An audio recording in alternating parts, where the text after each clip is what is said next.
Yo, what's good, Tristans and Trist fam? I'm scared of this video, y'all. I'm terrified of talking about Trisha Paytas, of reacting to Trisha Paytas, of being involved with Trisha Paytas. Trisha, please be nice to me, okay? I love you. And I only want what's best for you. But before we get started, be sure to check me out on Instagram and Twitter. Let's go, baby. The first thing that I want to point out to y'all is this video that I'm going to react to is going to be Trisha Paytas singing on tour. And before I even touch this, it already has 4 million views, organic views. So I don't want people to think that I'm blowing it up or anything along those lines, because I'm not the one blowing this up. Almost everything that I talk about on my channel blows up, and then I talk about it. I talk about it because it's blown up, and because it's blown up, I get a lot of people asking me to talk about it. Okay, Trisha. So before we even jump into this here, I just want to, let's just pop up Trisha Paytas' tweet real quick. So people are coming for me because I sing Shallow better than Lady Gaga sings it. I'm sorry, I was born blessed. Look. Say what you want about Trisha, but she's a great troll. She's very clearly trolling, but let's hear the performance.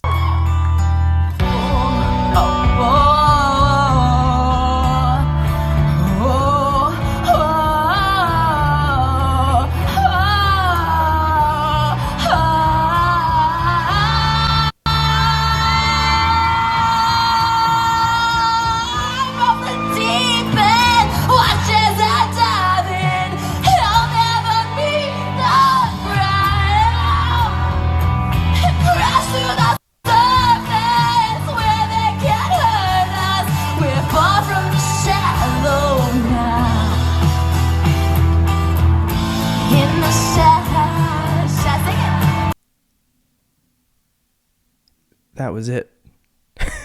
Okay, so there are 2 points that I really want to touch on here with it when it comes to this video. So first of all, she did upload a full performance of this onto her channel, so she is fully embracing it. That's great. I love it. I love a queen, and I love that Trisha is on tour performing her music. I love that the audience seems to be enjoying it. And ultimately, in terms of like the tour, that's what matters, right? The people that are going on the tour, you know, they're getting what they expect. They're having fun. Everybody's having a good time. It's fine. That's perfectly fine. The one thing that I'm concerned about, however, is the state of her vocal health. And this is when we're going to get a little bit serious here, you guys. So for the sake of simplicity, there are 2 forms of vocal damage. There's, of course, probably a bunch of different forms. There's different types of damage that occurs as you age. Like if you notice, old people's voices sound different than young people's voices. And part of that is because there's certain things that happen as you age. There's different diseases that can affect your voice. Let's just, for the sake of simplicity, let's say there's 2 forms of vocal damage that can occur while you're singing and you're otherwise healthy. And Trisha Paytas is at risk for both of those. So there are acute vocal fold injuries, which are injuries that happen as a result of immediate trauma. And there are repetitive stress injuries, which happen over a long period of time of using your voice. And so we're going to talk about both of those, because the way that she's using her voice here,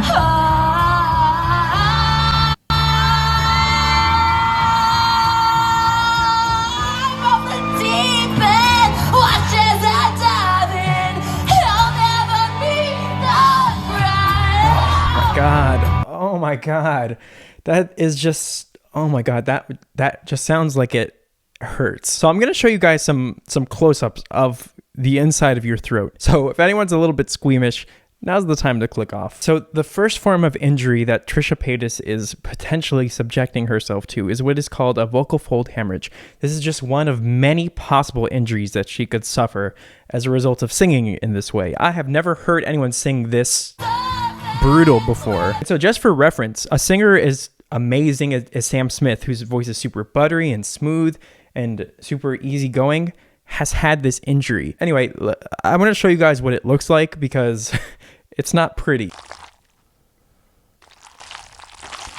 So you can see the right vocal fold is nice pearly white. It looks for the most part pretty healthy. I'm not a doctor, but you can kind of see perhaps the formation of some nodules right here, the little bumps on the vocal fold.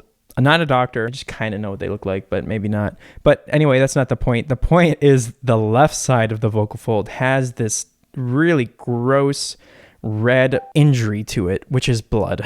So this person probably, let's just say hypothetically, sang or used their voice so aggressively that their vocal folds actually started to bleed. It's really serious. That's not something to take lightly, and it's not something, and it's something that can happen fairly easily, depending on like your time of the month, for example, the type of medication that you're taking. All of these things can contribute in combination with, like, for example, being on tour and doing this sort of thing night after night after night. It's not something that you want to just do casually. I get messages all the time of people who say, hey, by the way, I was at a concert the other night. Let's sing some Trisha Paytas. Yeah!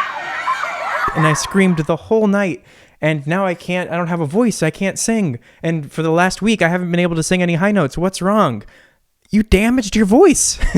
These things happen all the time, but it's just that we're not educated on what it is that's happening. And so a lot of times, for the most part, either you just have the damage now or your body's pretty good at healing things. You probably heal it over time. I'm not a doctor. I'm not a doctor. Just be clear on that. If you've had any problems with your voice, please see an ENT, an ear, nose, and throat doctor. So this stuff is serious. And I have a feeling that after her tour, after performing this type of stuff, she probably has some issues using her voice because it probably does suffer some form of short-term damage. The next injury that I'm going to talk about, remember I said there's two types of injury. There's an acute injury, which is something that happens when you get some sort of like immediate serious impact to your voice. And then there are the long-term forms of vocal damage, which are going to be nodules, which are a sort of callus that forms. You know how when you use your hands a lot or you play guitar, they get kind of rough and calloused? That can happen to your voice if you are not using it properly over a long period of time. So let me show you some examples of that. So again, if you're squeamish, turn away. So you can see that there's this big lump formed on the vocal folds here. This is a nodule or a polyp, and this is the result of long-term vocal abuse. So Trisha Paytas might not have nodules, but if she continues doing tours, which it seems like that's something that she enjoys to do, this is potentially something that could happen to her voice or to anyone who's watching who routinely uses their voice in a way that Trisha is here. A lot of times, these sorts of calluses or nodules or polyps in your throat, it's horrible to think about, they can be resolved through therapy. They can be resolved through a lot of voice rest, so not using your voice for a long period of time. They can be resolved that way, but there are also cases where these calluses need to be removed with a knife.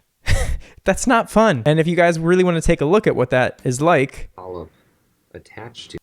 I'm not even sure if I'm allowed to show this on YouTube. That we start with, and you try to have a very sharp sickle. If it's not so sharp, you can start it with the sickle, and then finish with an up scissors if you need to. But here we are extending it. It's bleeding a little bit, which is typical with the blood vessels that feed into these polyps. So I have an epinephrine-soaked pledget here. So can you imagine that? Someone sticking a knife down your throat, pliers in the other hand, holding it, and then with one hand cutting it. It's so delicate and it is so easy to mess that up. I don't even want to think about it anymore. But y'all, the point here is that, yeah, this is fun and it's a meme, and I'm glad that Trisha's having fun being on tour. I don't want to disrespect her hustle. I don't want to disrespect what it is that she's doing with her music. I think that everybody should feel free to pursue whatever it is that they're passionate about. And if they want to sell tickets to the tour, as long as the fans know what it is that they're in for, I don't have a problem with that. At least she's not lip syncing. We can say that. Tana. I am concerned when I hear these types of clips. I'm concerned not only for her and the state of her voice, but I'm also concerned for anyone in her fan base who thinks that maybe that emulating this sort of thing could be fun, but not being aware of the potential risks involved with this type of singing. So anyway, hopefully this video was helpful. Trisha, please be nice to me. I love you. And one quick thing before I go, I don't want the average singer out there being super concerned about this.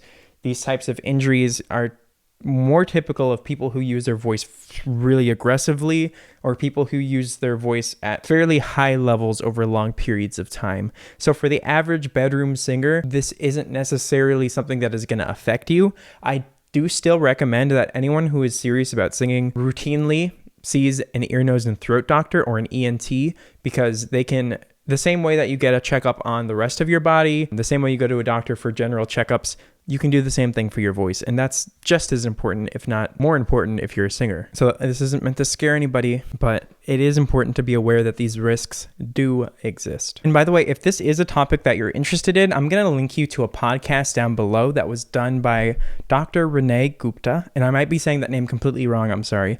But she is an ear, nose, and throat doctor that's based in Los Angeles. And she was on the Naked Vocalist podcast, which I think is a great podcast. I love listening to them. They're super funny and cool guys. I think that podcast is very informative. Feel free to go check it out. Until next time, Tristan's and Tris fam.